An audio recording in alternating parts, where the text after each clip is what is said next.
Hello everyone, welcome back to another episode of stealing treasures from heaven. तो जैसा कि last episode में हमने देखा था कि जिन जाओ मास्टर यिंग जू से मिलने के लिए आया था, लेकिन यहाँ पे थोड़ी गड़बड़ हो जाती है जिससे थोड़ा नुकसान भी हो जाता है। बट जब मास्टर जू ये सब देखते हैं तो जिन जाओ को कुछ भी नहीं कहते। वो समझ गए थे जिन जाओ काफी सिंसियर अच्छा लड़का है, इसलिए वो उसे अंदर बुला लेता है। अब दोस्तों यहीं से अपना अगला एपिसोड भी स्टार्ट हो जाता है। एपिसोड 16 के स्टार्टिंग में हम देखते हैं कि मास्टर यू जिन जाओ से बात कर रहा था कि ये काफी अच्छी बात है, तुम्हें इतना यंग लोगों को एनर्जेटिक देख के मुझे भी अपने बचपन की याद आ जाती है, जवानी के दिन याद आ जाते हैं। लेकिन ताकतवर होना एक बात है और बेवकूफ होना दूसरी बात। लेकिन तुम दोनों में ही अच्छे हो। मैं तुम्हें अपनी इंफॉर्मेशन सिक्योरिटी कंपनी का कैप्टन बनाना चाहता हूँ। जिनजाओ इस ऑफर को पोलाइटली रिफ्यूज कर देता है। वो बताता है कि मैं यहाँ पे कुछ जरूरी काम के लिए आया हूँ। दरअसल मैं यहाँ पे किसी को ढूंढना चाहता हूँ, मुझे कोई आइडिया नहीं है वो कौन है। तभी जो मास्टर जू था उसके आदमी को बुलाता है जो एक बॉक्स लेके आया था और उससे लॉलीपॉप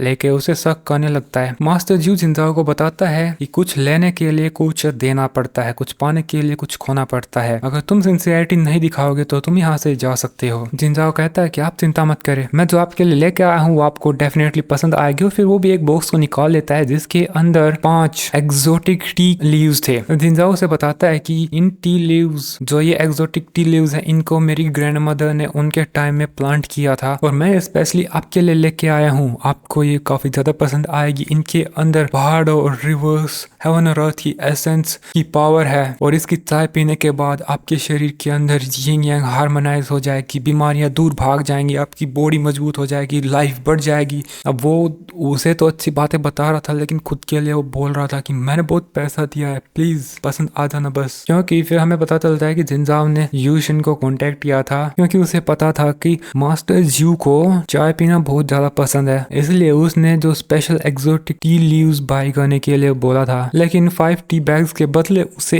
1000 जो ये हेवन की करेंसी है वो देनी पड़ी थी, जो कि उसके लिए बहुत ज्यादा मुश्किल था कमाना। वैसे ही उसकी शक्ल देख के यूशिन कहती है अगर तुम्हें नहीं चाहिए तो तुम मना कर सकते हो, वैसे भी तुम्हारे पास कुछ नहीं है। तो जिनजाओ कहता है ठीक है ठीक है। बेचारे के पास इतने पैसे नहीं थे इसलिए उसे उधार लेने पड़ते हैं, उसका बैलेंस माइनस में चला जाता है। अब उन टी लीव बैग्स को देख के मास्टर जू कहता है कि ये तुम्हारी सिंसियरिटी है क्या? तुम मुझे 3 साल का दूध पीता बच्चा समझ रहे हो? जाओ कहता है मास्टर जू आप गलत समझ गए, ये कोई काउंटरफिट प्रोडक्ट नहीं है, आपको इसे एक बार टेस्ट करना चाहिए, आपको इसका टेस्ट बहुत ज्यादा पसंद आएगा। वो उसका डंडा उसके सिर पे दे के मारने वाला था कि तभी जो मास्टर जू का असिस्टेंट था वो दरवाजा तोड़ते बाहर आता है। एक्चुअली में किसी ने उसको दरवाजे पे मारा था जिसके बाद वो एंटर हुआ था और यहीं पे वो दम तोड़ देता है। लेकिन तभी यहाँ पर एक आदमी आ गया था जिसने उसके असिस्टेंट को पीटा था और वो मास्टर जू से भी फाइट करना चाहता है। ये 2 लोग थे जो इनके मेंशन के अंदर घुस गए थे। मास्टर जू बोलता है तुम्हारी हिम्मत कैसे हुई मेरे मेंशन में घुसने की, मैं तुम्हें छोड़ूंगा नहीं। और वो उनके ऊपर अटैक करता है। मास्टर जू भी एक की चेस्ट में उसका पाम मारता है लेकिन तभी जो दूसरा आदमी था वो अटैक कर देता है। इसके बाद वो उनसे हैंड टू हैंड कॉम्बैट लड़ने लगा था। लेकिन इस फाइट के दौरान हम देखते हैं कि मास्टर जू के कोई पेट में बीमारी थी, काफी ज्यादा से पेट में दर्द होने लगता है जिससे वो डिस्ट्रैक्ट हो जाता है। अब उसे खूब मार पड़ने लगती है। ये लोग फिर से मास्टर जू के ऊपर अटैक कर देते हैं लेकिन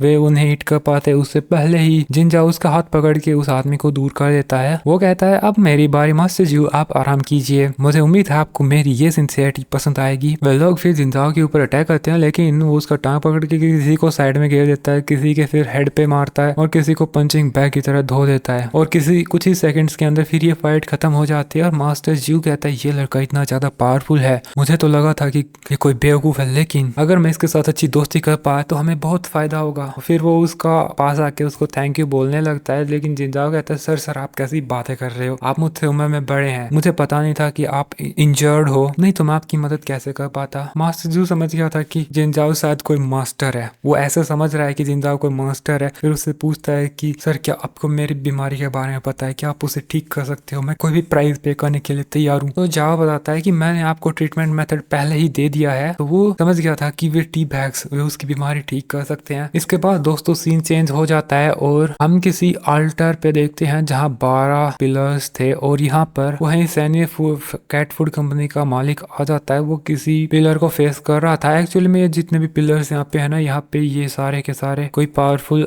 कल्टिवेटर्स हैं और यहाँ पे जो इनमें सबसे पावरफुल नंबर 1 का जो मास्टर था वो उसे पूछ रहा था, मूरैन तुम्हें बस एक काम दिया था, फिर तुम उसमें इतनी बुरी तरीके से फेल कैसे हो सकते हो। तो मूरैन बताने लगता है, मास्टर हमारा प्लान बिल्कुल सक्सेसफुल हो गया था, लेकिन अचानक से एक सुअर का मास्क पहने को लड़का आ गया और उसने अपने सारे प्लान को चौपट कर दिया। उसके पास किसी टाइप का पाउडर था जिससे जो अपने मॉन्स्टर्स थे वे वापस नॉर्मल हो गए। लेकिन जो नंबर 1 मास्टर था वो कहता है कि मुझे सबके बारे में कुछ नहीं पता, अगर वो प्रॉब्लम है तो उसे रास्ते से हटा दो, मैं तुम्हें बस एक और चांस देता हूँ, अगर तुम इस बार अच्छा नहीं करते तो तुम्हें आने की कोई जरूरत नहीं है और जिंदा रहने की भी नहीं, खुद को मार लेना। इसके बाद ये लोग किसी सेरेमनी के बारे में बात करने लगते हैं। फिर अपना सीन चेंज हो जाता है और हम लोग मास्टर जीव को देखते हैं जो एक्सोटिक टी बनाता है और जैसे ही वो उसकी एक सिप घूट लेता है और वैसे ही उसकी बीमारी ठीक हो जाती है और कसरत करने लग जाता है। वो पहले की तरह स्ट्रॉन्ग हो गया था और अभी कोई भी उसकी बॉडी के अंदर रेस्ट्रेंट महसूस नहीं कर रहा था। वो कह रहा था कितना अच्छा लग रहा है, वो किसी बच्चे की तरह ही एक्ट कर रहा था। फिर वो जिंदा के पास आके बोलता है कि तुम इंसान नहीं हो, तुम भगवान हो, तुम मुझे बताने के लिए आए, अगर तुम्हें कोई प्रॉब्लम नहीं हो तो क्या तुम मेरे भाई बन सकते हो, अब